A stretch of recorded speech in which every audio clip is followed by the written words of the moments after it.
Hello and welcome to another all-new Salt and Light Hour. I'm Deacon Pedro. There's an assumed Catholicism behind this, even when I'm not overtly teaching or preaching, even though there will be lessons intertwined in the stories. But I wanted to be careful not to become or be thought of as a teaching show in the sense that, all right, we're going to shut down all the good storytelling in order to teach something. That's Paul McCusker of the Augustine Institute talking about his new audio drama for kids titled Welcome to Hope Springs. Think Adventures in Odyssey, but Catholic. That's all I'm going to say now, but you don't want to miss this conversation with Paul McCusker that's coming up real soon. And after that, Gillian Kantor will be with us to tell us what she has learned from her kids while on vacation in Rome.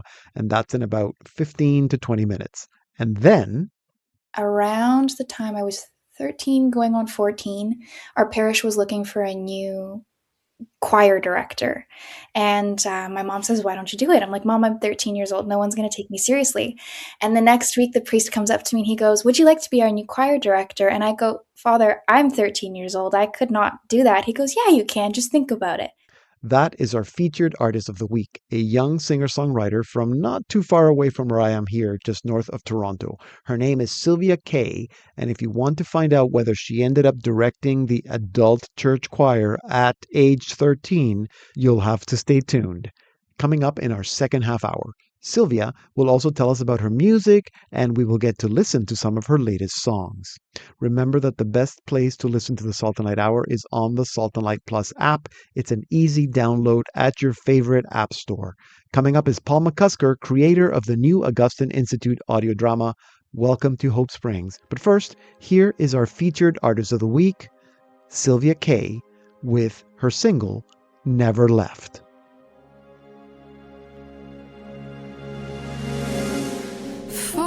Compassion and full of love, full of forgiveness and full of grace that shakes me to my very core.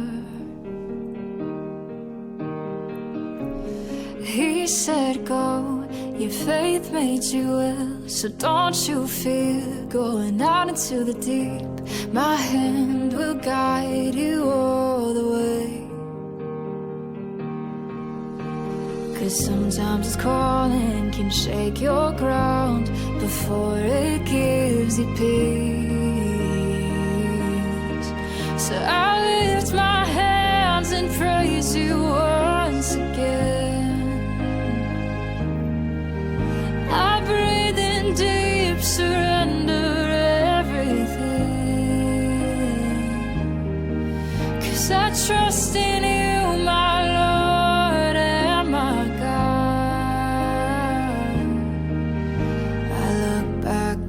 My life, you never left me, Lord, I know you won't. Full of healing and full of mercy, full of patience, full of everything that's good and so much more. So how could I not bow down and give my heart to you and sing this song of praise? I've learned that trusting while your ground shakes can change your everything. So I lift my hands and praise you once again. I breathe in deep, surrender everything. 'Cause I trust in you, my Lord and my God. I look back on my life, you never left me, Lord, I know you won't.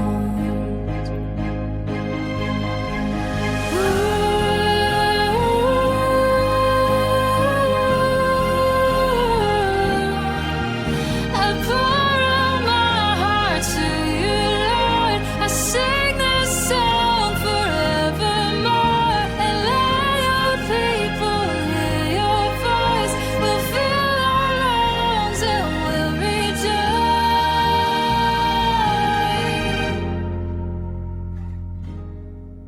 We're listening to Sylvia Kay with her single, Never Left, and we're going to be speaking with Sylvia Kay in about 25 minutes, so stay tuned. Some of you who listen to Christian radio, or if you're a fan of the Focus on the Family broadcasts, surely are familiar with the long-running children's audio program, Adventures in Odyssey. It's a great program that teaches kids all kinds of lessons about Christian virtue. One of the producers and main writers of that show, Paul McCusker, is now working with the Augustine Institute on a new audio drama project titled Welcome to Hope Springs. Listen to this. It's 68 degrees on a very pleasant Saturday morning in Hope Springs. We're at the grand opening of the restored Hope Springs train station, which is finally ending its years of abandonment. Whoa! This looks like the real thing! Check out this dining car. It's amazing. I want to live here. Imagine an entertaining series of audio stories that bring the whole family together through relatable characters, wholesome humor, and a few surprising twists and turns. Wait, what's that kid doing? He's kneeling. It looks like he's praying. Why is a kid our age praying in a graveyard? The Augustine Institute proudly presents Welcome to Hope Springs. It's just a place where folks can enjoy themselves and learn a few things along the way. Learn more at hopesprings.org. Welcome to Hope Springs. I had the chance to speak with Paul McCusker last week, and he told me all about how to produce great storytelling that is grounded in faith, family, and everyday adventures. He also told me about his conversion to Catholicism. Paul McCusker, welcome to the Salt and Light Hour. It's so good to meet you. Likewise, it's good to be with you. It's so good to meet you because I'm a big fan of Adventures in Odyssey, as I'm sure a lot of our listeners are. How did you end up working on that show? Or how did you end up even just doing Christian audio drama writing? Yeah, the short version is my formative years were spent at Grace Baptist Church in Bowie, Maryland. And it was a very arts-minded church. Oh. And through a number of influences, there was a touring group in the 70s called the Jeremiah People. Chuck Bolte headed that. That name would be familiar to Odyssey fans. And Chuck and this touring group would come through.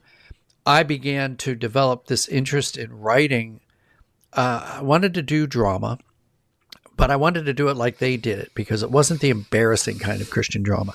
It was very sharp. It was funny and very poignant, and it was everything it needed to be.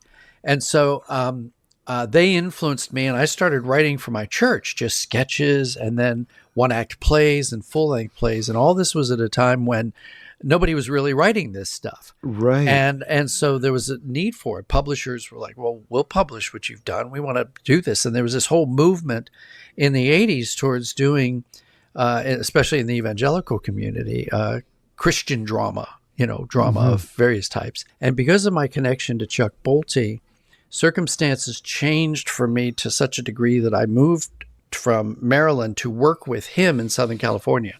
Okay. And he was, I was working with him at at a ministry there, and then he was consulting with Focus on the Family. And they had begun to dabble with audio drama.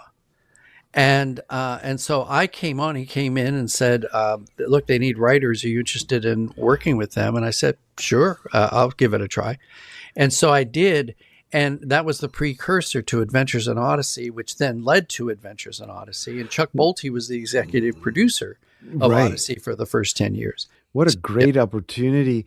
So for any budding Christian drama writers that might be listening, what would you say is the secret to not writing what you called embarrassing Christian dramas? Well, the truth is, I think the short version of that would be to keep from being embarrassing. Remember, first and foremost, it's not about the sermon. You're not doing dramatized sermons. What you want to do is tell a good story. We need good storytellers, and that means compelling plots and characters and fully realized plot lines and stories that actually come to a good end with all the rules of good writing. And then you could explore what that theme might be. And I know that there are really good writers who can start with a theme without ever getting preachy about it. But unfortunately, most of us are not those writers. So we have to be very careful because we let the message and the sermonizing get in the way of good storytelling. And that's when it becomes embarrassing. That's right. That's the message, right? That's the message is that the story is more important than the message. Exactly. Tell a good look story. how Jesus is our model. Look how Jesus He told parables. He told the stories. Good stories. And you got the theme and you got the message. Who is my neighbor? And a man had 2 sons, the prodigal son. You look at the memorable stories that he told and the parables, and then the themes that came out of them.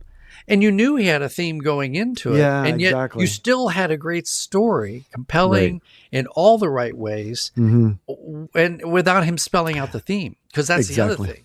He let it sit. He let it rest. He trusted the Holy Spirit to go with them to think about the story he had told, because he rarely spelled it all out. No, exactly. Let the story just do what it does and let people work it through. Exactly. If you have to explain it, it's probably not a very good story. Yeah.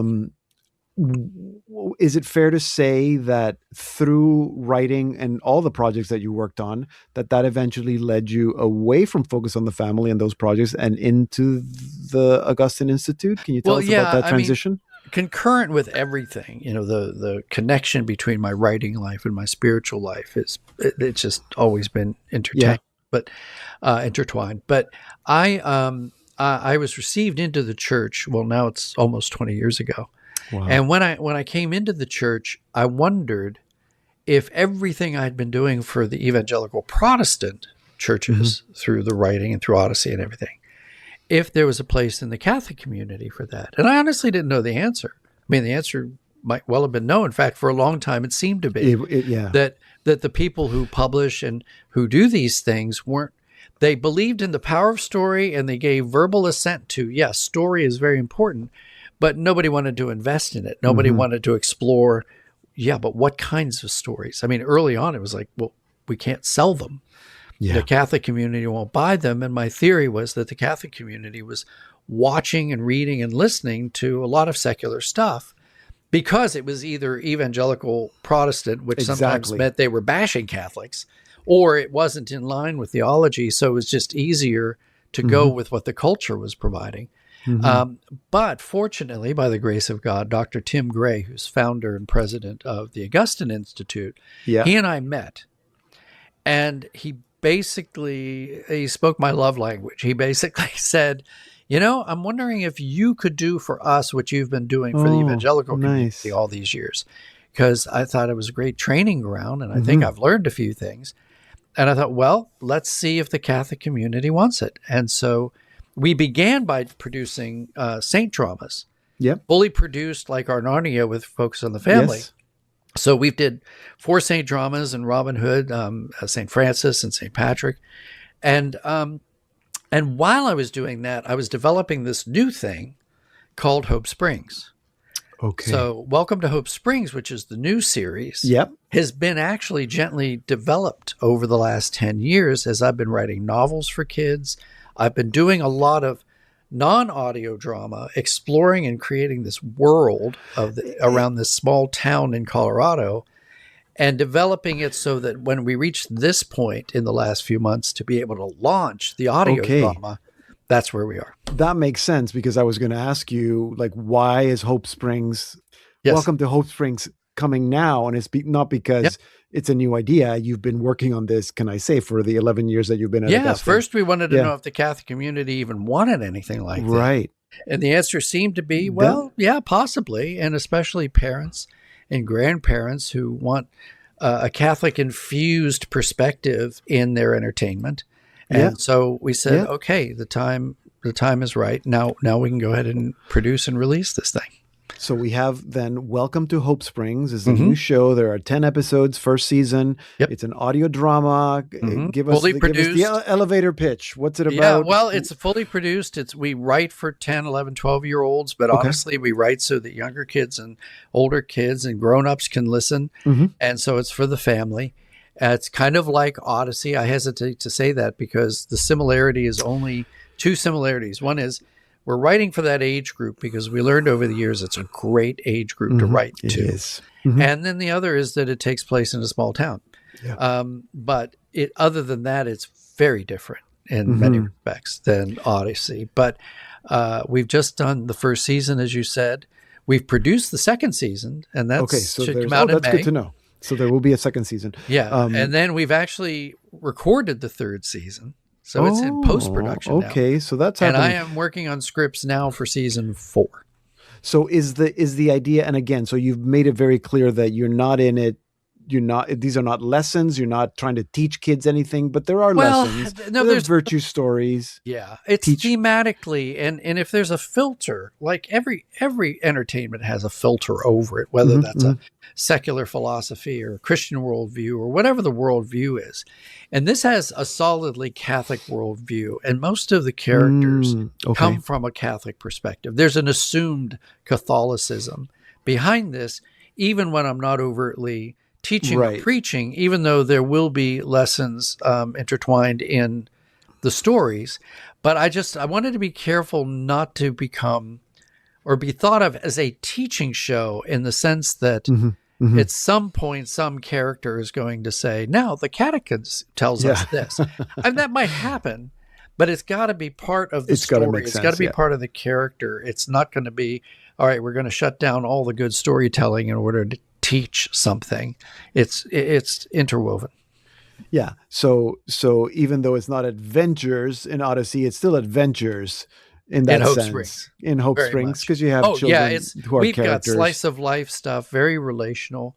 Yeah. What is the Catholic perspective in terms of our relationships with parents and our siblings and school and all the things that we do and the kind of adventures these kids get into range from very normal slice of life to a little bit higher adventure in terms of solving some mysteries and things coming up.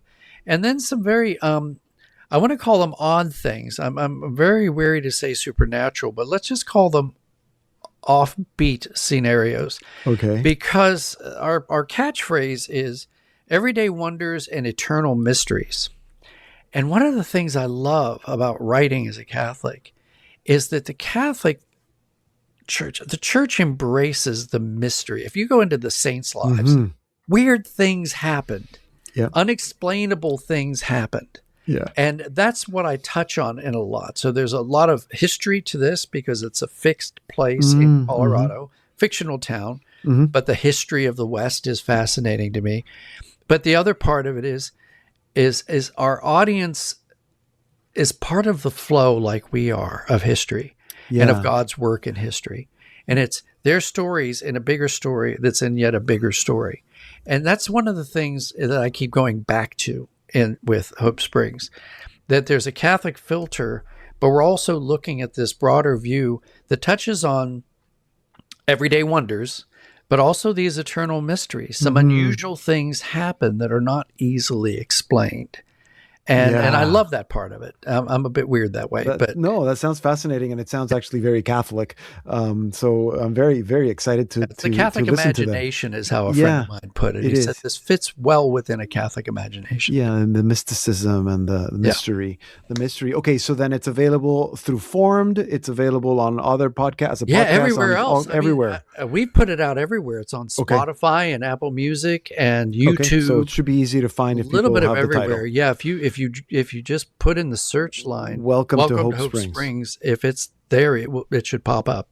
That's so wonderful. Paul, it's been so good meeting you. I'm sorry we don't have more time because it sounds like we could, but maybe you can come back and we can have anytime. More conversations about Christian Catholic writing. Multi-part, whatever you want to talk about. Thank you for all the work you've done over the last 40 years, and very excited about this new program. Yeah. Welcome to Hope Springs. Yeah. God bless. Thanks so much. Take care, and happy Easter. Yeah. The Lord is risen. Amen. Indeed, he is risen. Yeah. Paul McCusker is a writer and producer best known for his work on Focus on the Family's Adventures in Odyssey. He is the creator of the new kids audio drama, Welcome to Hope Springs, available through formed.org or wherever you get your podcasts. Hi, this is John Michael Talbot, and you're listening to the Salt and Light Hour with Deacon Pedro. Remember, all things are possible with God. If you like this program, you can listen to it at slmedia.org/SLHour or subscribe to the Salt and Light Hour Catholic podcast anywhere you get your podcasts. And now it's time for What I Learned from My Kids with Gillian Kantor. Gillian, welcome back to the program. Happy Easter. Thank you. Same to you. Easter, He's the really East. I know we spend so much time talking about how Lent is 40 days, but nobody talks about the fact that Easter is 50 days. way more feasting than fasting. Way more feasting than fasting. And you just came back from Rome. We did, yes. How awesome is that? Yeah, that was a beautiful trip. And guess what?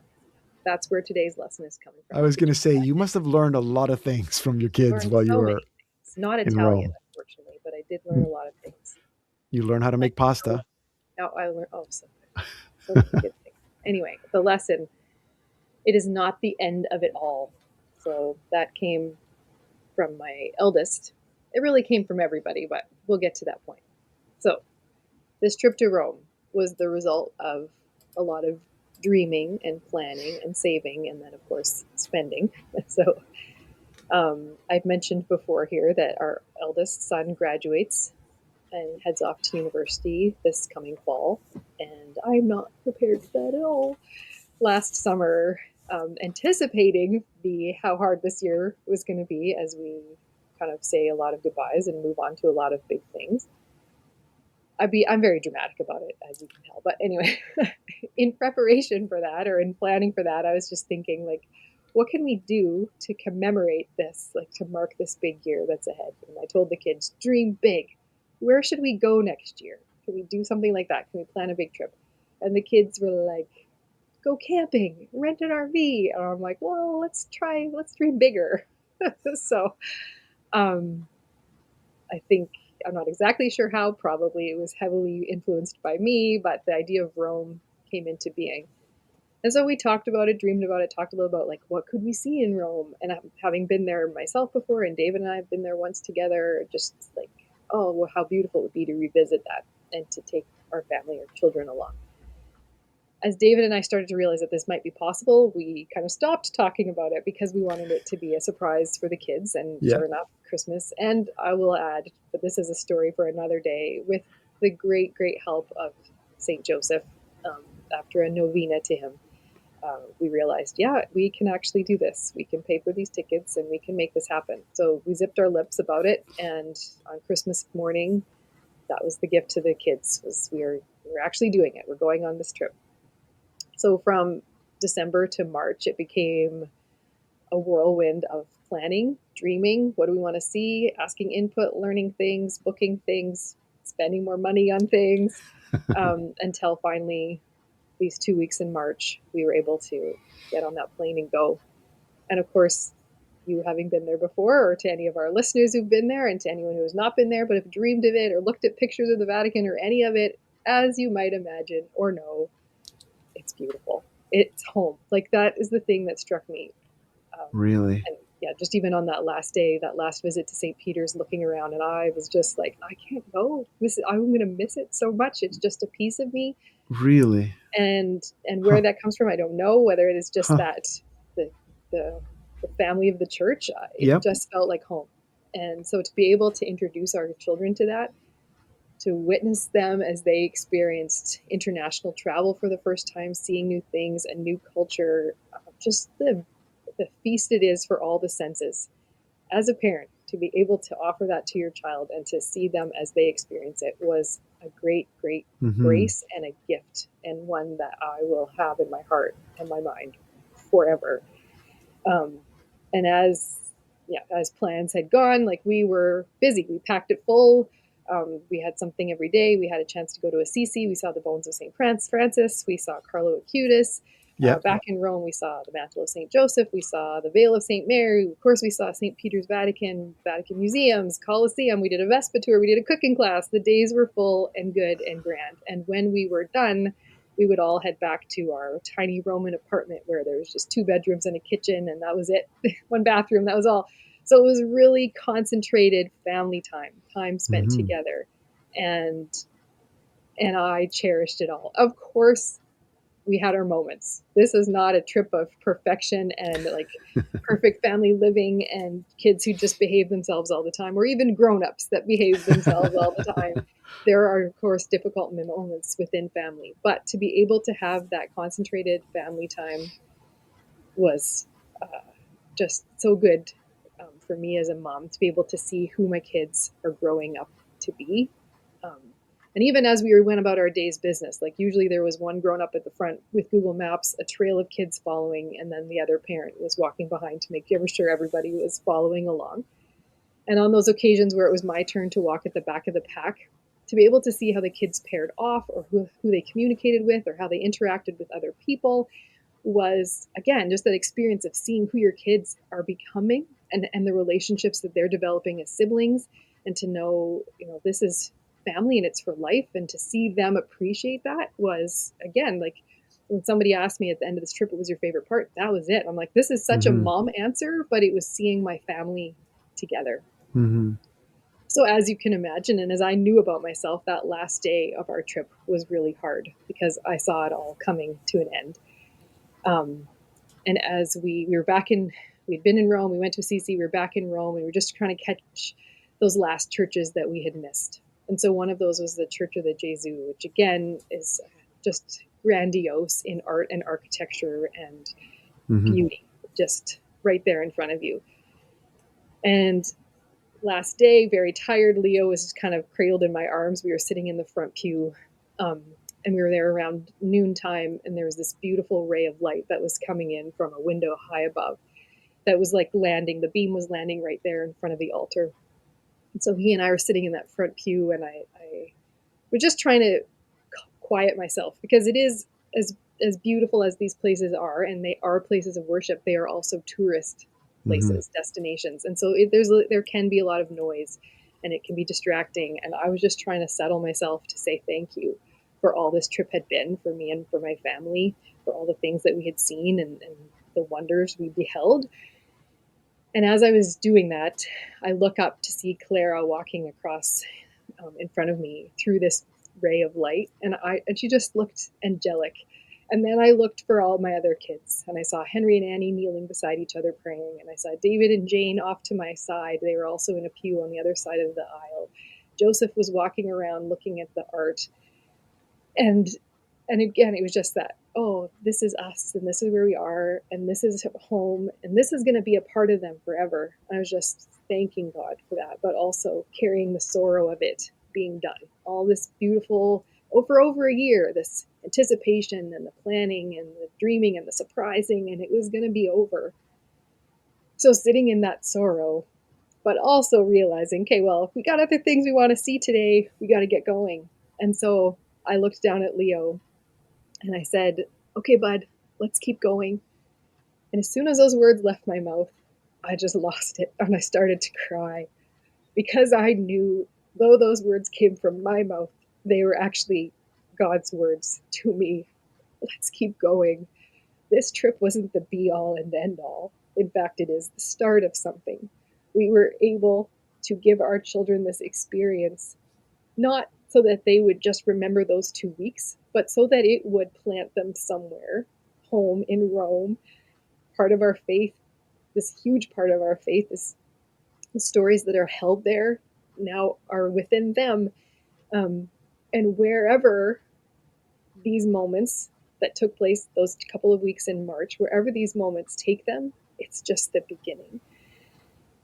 And so poor Leo, is receiving my tears as they're falling down my cheeks, and he's looking up at me helplessly, and I'm like, oh gosh, I'm so sorry, buddy. And I just, had to get up, keep going. But with those words in my heart, like, let's keep going, and just appreciating the beauty of that and how God could speak to me in that moment. It's overwhelming. So as we're going about our day, like the last day there, I had a big plan in my head that it was like, we're going to have some sort of celebratory dinner. It's our last day. Let's just embrace this. But of course, as things go, and like we had other plans, we wanted to get to evening vespers at this particular church. That never really happened. This montage in my head that was going to take place around a dinner table with us eating and laughing, like quick shots to everybody enjoying themselves in slow motion. No, that didn't happen. And the next morning, like, we're trying to get to a bus, to get to a train, to get to a plane. So there was no time for melancholy. It was just get up and go. And so I had said to Joseph, our oldest, I kind of just expressed my disappointment in that we didn't get to have that grand last hurrah moment. And he, in a way that only a teenage boy can say, he just said, well, we're all going home together. We're still going to see each other tomorrow. I'm like, oh, right. This isn't the end of it all. Let's keep going. Like, I don't need to be so dramatic, right? We are still all going home. And this is, yes, just the beginning of something. And the only way we can figure out what is the beginning of is to just keep going and to see what tomorrow holds. So here we are, home from Rome, home from this dream trip, but it sits still within our hearts with lots to still uncover from what we've seen and learned. And who knows where it takes each one of our kids, who knows where it takes us all together as a family, but we hold that time together dear with grateful anticipation for where it will carry us. And so for anybody who's listening, whatever that is, whatever the dream is, whatever you're experiencing, whether it be good or bad, or like a moment of sorrow, a moment of joy, the completion of that is not the end of it all. It is the beginning of something new. And so my prayer for myself and my kids, but also my prayer for anyone out there experiencing the same thing, is that you have the open heart and mind to know what it is next, what it is that tomorrow holds. It's not the end of it all. What a beautiful Easter message, isn't it? That it's not the end of it all. Let's just keep going. Thank you, Gillian. Thank you for sharing that. I mean, I know some of your stories from Rome, and I've seen some of the photos, so I can really imagine how all this was playing out in real time. But thank you for sharing that particular moment with us at the Jesu. Beautiful church and beautiful moment that will be part of you and part of everyone in your family for the rest of your lives. You're right. Thank you so much for listening. It's a joy to share these stories. And I know we are but 8 pilgrims of a city that receives millions every year. I don't know the exact number. I made that up right now, but like everybody's there to experience it. And if everybody can have some sort of experience and carry it on with them in the future, and to just let the sacredness of that city touch them in some way, we'll all be better for it. We'll all That's why we go on pilgrimage. Yeah. So that it can change us. Okay. Well, that's a great Easter lesson for us as we keep going. Keep going. Thank you. Gillian Kantor. She's the wife of David and the mother of Joseph, Henry, Annie, Clara, Jane, and Leo. Coming up in our second half hour, we meet our featured artist of the week, Sylvia Kay. So stay tuned. Welcome to the Salt and Light Hour Part 2. I'm Deacon Pedro. A couple years ago, I had a bit of a rough patch mentally, and I realized that I needed a rooted reminder of who God was in that rough patch. Because it's easy to say, like God is good all the time. I say that to my youth ministry kids all the time, but sometimes it's really hard to believe that. And I'm like, music has always reminded me who I was as a person. And I started writing. It was all surrounding Psalm 23. And that was the first worship song that I wrote that I was like, no, this is what I want to do. This is the message I want to share with people. That's our featured artist of the week, Sylvia Kay, speaking about how she wrote her song, My Shepherd. And we're going to be speaking with Sylvia Kay very shortly. But first, here is that song.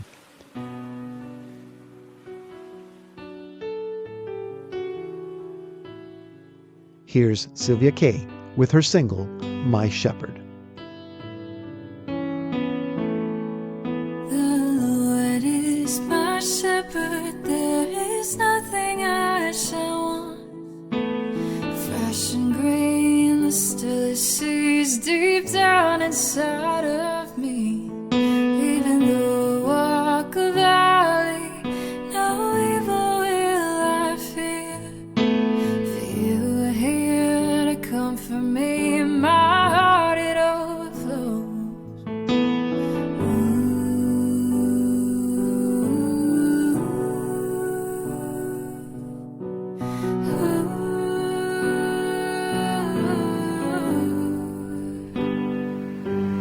And I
see. My Father knows what is best for me.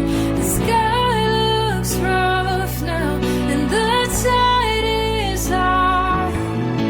My circumstances are why I sing. I surrender it to the King of Kings, my shepherd, my God, my everything, my all in all. I surrender everything to the one who says be still, healing hearts and parting waters. Lord, you love the broken heart. Day by day I'll sing, growing pains and... We're listening to Sylvia Kay with her single, My Shepherd. Sylvia Kay is a young singer-songwriter from Caledon, Ontario, who has been playing the piano and singing since she's a little girl and writing her own songs since she was a teenager. I spoke with Sylvia a few weeks ago, and she told me how she didn't want to study music and how she really did not want to do religious music. She wanted to be like Taylor Swift. But then something changed. And in fact, it was writing a song that did it. Here's my conversation with Sylvia Kay. Thank you so much for having me. Yeah, I know. It's great. Great to meet you and great to learn about you, that you're so close. Literally, I could drive for maybe about 45 minutes. And that's your parish, St. John the Evangelist in Caledon, Ontario. I'm not going to put you on the spot. I'm not going to ask you how old you are, but you're not very old. Tell me a little bit about growing up. Did you grow up in Caledon? Are you from a Catholic family? Is it a musical family? Yes. So my grandma was the one that pushed me to sing. So did my mom. The way it happened was my parents were pushing us to sort of pick an extracurricular. And I didn't want to do it. I was a very, very shy child. I didn't want to do it. Just wanted to come home. I'm a big reader. Just wanted to come home and be with my books. Okay. And we were passing by a music school as we were talking. And my mom says, you have to pick something and you have to let us know. And so my brother chose soccer and I saw the music school and I said, I want to do piano. And I just said it to give them peace about it. And I loved it. Not off the start. The classical training for me was a little bit hit and miss. Okay, so let me stop you for a second. How old were you? I was 5.5. You were 5.5 and you just said piano because you just happened to be walking past the music store. Yeah. You had never put your hands on a piano before, or like your mom played or your grandmother played the piano. Okay, cool. And then, you stuck with it. I stuck with it. You stuck with it. By some miracle, I stuck with it. Well, you're good. You're good at it. Were you already like singing? Were you the little girl that was always singing around the house? I did. I loved music from the get-go. I will say I loved musicals. I loved all of that stuff. My grandma was always singing. She had a tape. I used to fall asleep to either an audiobook or a tape recording of like Alan Jackson every night. Because I hated falling asleep to quiet. So I was always singing. It was always around me. But I don't know. I just found this love and passion buried deep in me. And from there, it just took off. I was about 8 when I started taking it pretty seriously. Okay. And I'm going to ask you about writing music in a little bit. But first I want to know, so I'm presuming it's a Catholic family, you and your brother and your parents? Yes. So that was also very normal, going to Mass on Sundays? Yes. Yeah. Absolutely. Did you ever sing in like the choir, or was that part of your growing up experience? Yes, I started as an altar server right after I got my first Holy Communion. And then around the time I was 13 going on 14, our parish was looking for a new choir director. And my mom says, why don't you do it? I'm like, Mom, I'm 13 years old. No one's going to take me seriously. And the next week, the priest comes up to me and he goes, would you like to be our new choir director? And I go, Father, I'm 13 years old. I could not do that. He goes, yeah, you can. Just think about it. And my mom was telling me I should do it and telling me I should do it. And I kept telling her why I shouldn't do it. And I ended up giving it a try. Crazy. And I loved it. I absolutely loved it. Okay, right and everybody took you seriously. No, absolutely not. No, I'm pretty sure they were thinking, oh my gosh, what's this little girl doing up there trying to sing? But they were very supportive. They were very supportive. That's crazy. Our parishioners are the sweetest bunch. I could not ask for a better church community, truly. Okay, wonderful. Okay, so you've had a very good, positive church experience, and obviously support from your family. So when did you start writing your own music, or when did you start singing and playing the piano and then writing music?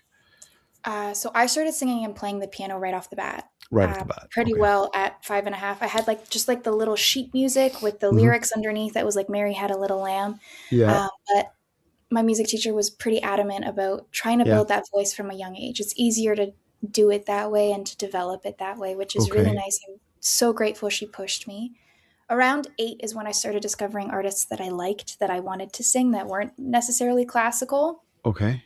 And that's when the love really started thriving, I would say. And then around 14, I started taking writing seriously. Okay. I tried writing as a kid, but I thought everything I wrote was bad and I didn't have much confidence behind it. I was 12. Yeah. It probably wasn't very good. No, I was looking actually back at some of it recently and I was like, oh. But I remember writing the first song that I was really proud of at 16.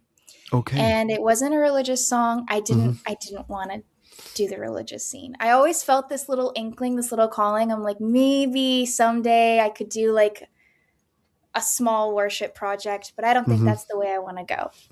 And so I wanted to be the next Taylor Swift. I wanted to write all of these songs about summer and love and happiness. And I tried it and I hated it. I love writing. I love writing, all kinds of writing. I'm an English major, so obviously I enjoy reading.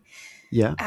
And I still love to write songs to help me process my emotions about my own life, but I find that glorifying God with it has been the biggest blessing. Okay, so then did that discovery come out of the fact that you tried the Taylor Swift route and it didn't work, or did something happen, something deeper that happened while you were either writing or leading worship, where you discovered that this is really where I guess your gifts are and where you want to invest your gifts? I would say a bit of both. I started realizing I was coming off of a music video shoot and my mom looks at me and she goes, I just have this feeling you're going to do worship one day. And I'm like, interesting, because I have the same feeling. And so I kind of tried out the secular music whole debacle, and I just realized it wasn't a reflection of who I was, and I wasn't feeling passionate about my projects at all. And then a couple years ago, I had a bit of a rough patch mentally, and I realized that I needed a rooted reminder of who God was in that rough patch. Because it's easy to say, like, God is good all the time. I say that to my youth ministry kids all the time, but sometimes it's really hard to believe that. And I sat in my church just before leading worship, and I had about an hour, and I sat there and I'm like, music has always reminded me who I was as a person. And I started writing. It was all surrounding Psalm 23. And that was the first worship song that I wrote that I was like, no, this is what I want to do. This is the message I want to share with people. And I ran with it, and I love it. Truly, I can't imagine. It has enhanced my faith life so much. You're listening to the Salt and Light Hour. I'm Deacon Pedro, and we're speaking with Sylvia Kay. And I wanted to know what motivates her writing. So that's where we continue. When you're writing music, so that song that you just mentioned is My Shepherd, right? Yeah. And so that's a psalm. Did you write it thinking, or after you wrote it, did you think this is a good song that we can use in liturgy? Yes. Mind you, I have had 2 pastors in a row now that are very comfortable with us using contemporary music, which I'm so grateful for, because I think there's so much goodness in that. But I did write it hoping to play it at Mass. I said, okay, I literally pulled out Psalm 23 as I was writing it. Okay, so you were thinking that. Mirroring it. Yeah, exactly. So then now, as you've continued writing, are you thinking, do you sit down and think, okay, I'm going to write a Mass, a psalm that can be used for Mass or liturgy? Or are you thinking, I'm just going to, this is what's in my heart, it's my prayer, and maybe it will be a liturgical psalm, but maybe it won't, or is it more intentional or more organic, I guess is my question. I would lean more towards organic. It's kind of, this is what's happening in my heart. I'm going to put it on the page and see what comes of it. That's what I found works for me. I even writing, I try my best not to think about what other people want to hear. I think about what I need to say. Yeah. Okay. Because I think people relate to that all the Of much course. more.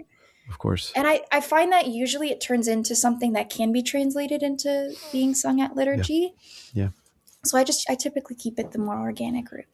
Okay. And do you find that you're constantly writing, or is like you have seasons, like right now, maybe you're going through exams, so maybe you're not writing, or is this like an ongoing thing? Like you sit at the piano and it's just stuff just pours out? I find it's more seasonal, definitely. Yeah. I also find that stress impacts that. I was actually talking to someone about this, like the stress of exams. I almost feel that writer's block kind of come in, that like that agitation when I sit down, that tension. And typically when I get into seasons that are a bit more intense, I sit down and I just play something for fun, like Adele, right? Or Hillsong, or something special that'll kind of soothe my soul. Yeah, definitely it's more seasonal. Yeah. Now you mentioned that you're an English major. You also mentioned that you didn't think you wanted to pursue music. I mean, maybe now, but when you were even a teenager, did you think when you were thinking I want to be Taylor Swift, were you thinking that would be a career, or I want to study music? Or did you think, no, I want this to be just something that I love, and I know that I'm always going to be doing it on the side, but it's not what I want to study in university?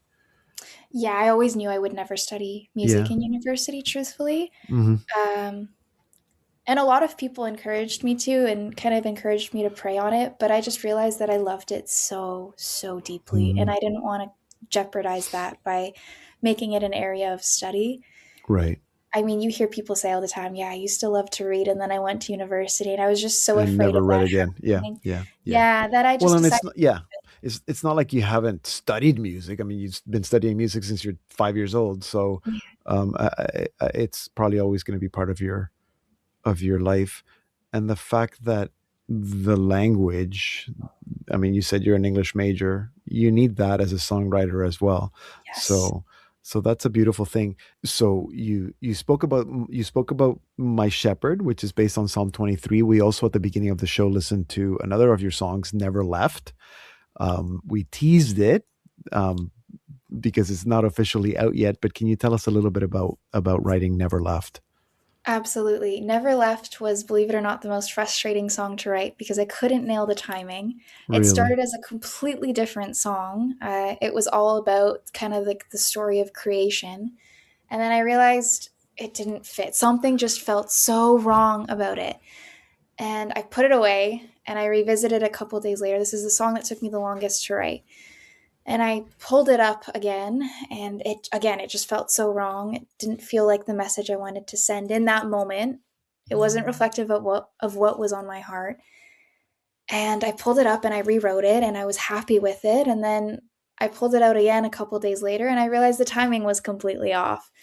So I pulled out my metronome. I worked on it again, took it to the studio, and was convinced that my producer was going to be like, no, like we can't, this isn't recordable. And he loved it. And I'm so excited about this song. It's kind of looking back on your life and realizing that God has never left you, and he never will. And I think everyone needs to hear that message at some point in their life. And I'm really, really proud of this one. That's funny. That your answer, and I love your answer because it was such a technical answer, but I wonder if the struggle technically was because what the song is about something that people spiritually struggle with. And so that's a very interesting thing. Thank you for sharing that. And then we're going to end the show by playing Glimpse of Heaven, another of your songs. Can you tell us a little bit about that?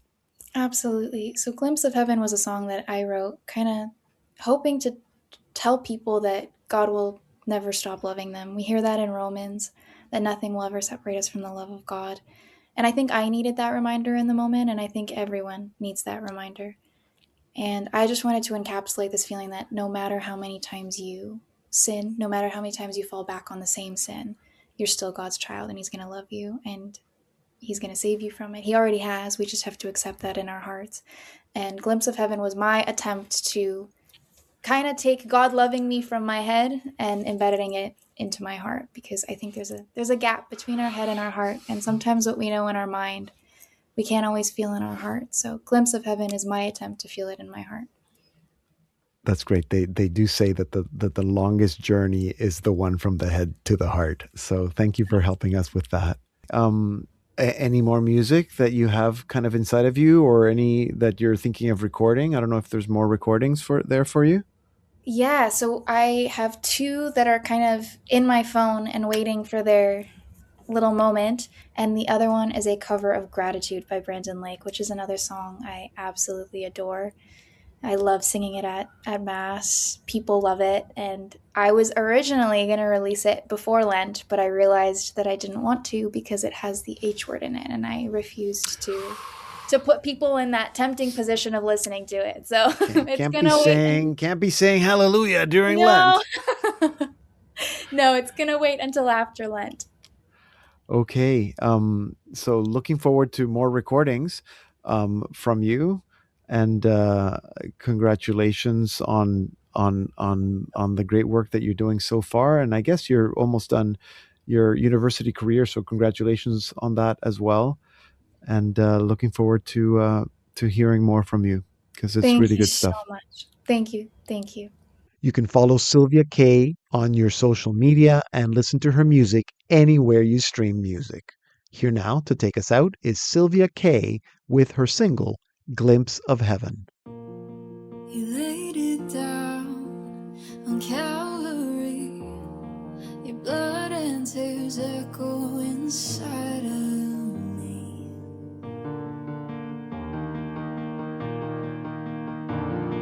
The veil was torn as you screamed, my God, why have you forsaken me?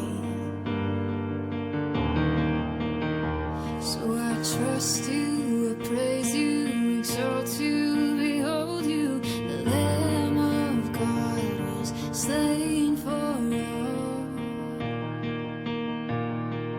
He is my rock, I don't know what I would do without you.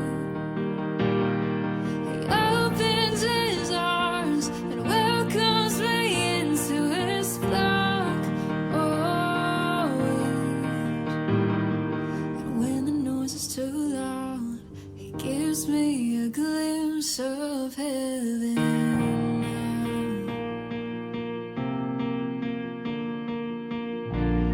So take my heart and take my fears. I clear this space, rest your spirit here.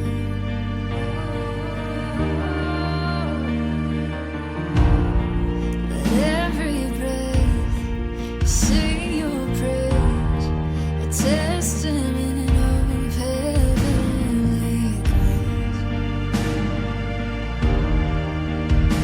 So I trust you, I praise you, exalt you, behold you. The Lamb of God was slain for all. He is my rock, I don't know what I would do without you. He opens his arms and welcomes me into his flock always. And when it's too loud, he gives me a glimpse of heaven. You're listening to Sylvia Kay with her single, Glimpse of Heaven, and that will take us to the end of the program. Be sure to download the Salt and Light Plus app. That's the best place to watch Salt and Light TV live, as well as all our shows and documentaries on demand, and also to listen to this program, the Salt and Light Hour. Today, let's continue to pray for peace in the world. We need peace. Let's pray for peace in Ukraine and peace in the Middle East. Let's also pray for all those who are trying to create good Christian content for kids and for parents as they learn to trust and surrender their children to God. And let's pray for all of this through the intercession of God's divine mercy this week. Thank you for being with me today. I pray that this program has blessed you. Please pray for me, and don't forget to pray for each other. and take care of each other. I'm Deacon Pedro, and this has been the Salt and Light Hour.